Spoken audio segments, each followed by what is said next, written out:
I've audited over 200 YouTube channels over the past 2 weeks. Don't ask me why. I'm working on something pretty special for you agents. And I've noticed one particular video that is getting the most amount of views, but most importantly, the most amount of leads. In fact, this one video gets so many leads that many of the agents that I spoke with attribute over 50% of the leads that they generate from the entire YouTube channel to this one video. Now, the video that I'm referencing is the reasons not to move to video. Yes, that's right, a video that is specifically telling viewers not to move to the state, not to move to the county, not to move to the city or neighborhood that the agent is working incredibly well. Now, why is that, you might be wondering? Well, it's pretty simple, because so many agents out there approach their clients with an incredible case of commission breath. So many of us agents are saying, now is the right time to buy, date the rate, marry the house, or whatever the saying goes. They're saying that, hey, move to the city because it is the best place to live. So it's only natural that if you present the other side of the equation where you're providing the downsides and the cons and potential pitfalls,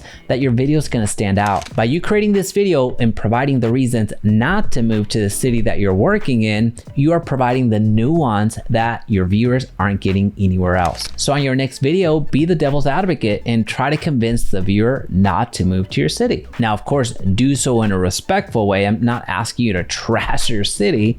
Just provide that nuance, the reasons that so many of your clients that move there end up regretting it. And also just share some of your personal pet peeves. What are some things that you wish were different in the area that you work? This healthy debate is good. You don't always have to present everything being perfect, because we know that no city is perfect. And how you title the video is super simple. Let's just say you work in Denver. Here's how you title it: Reasons not to move to Denver. 5 reasons why you shouldn't move to Denver. Warning, do not move to Denver without watching this first. The more nuance that you provide with your video and the more help that you are to the viewer, the more amount of leads you're going to get.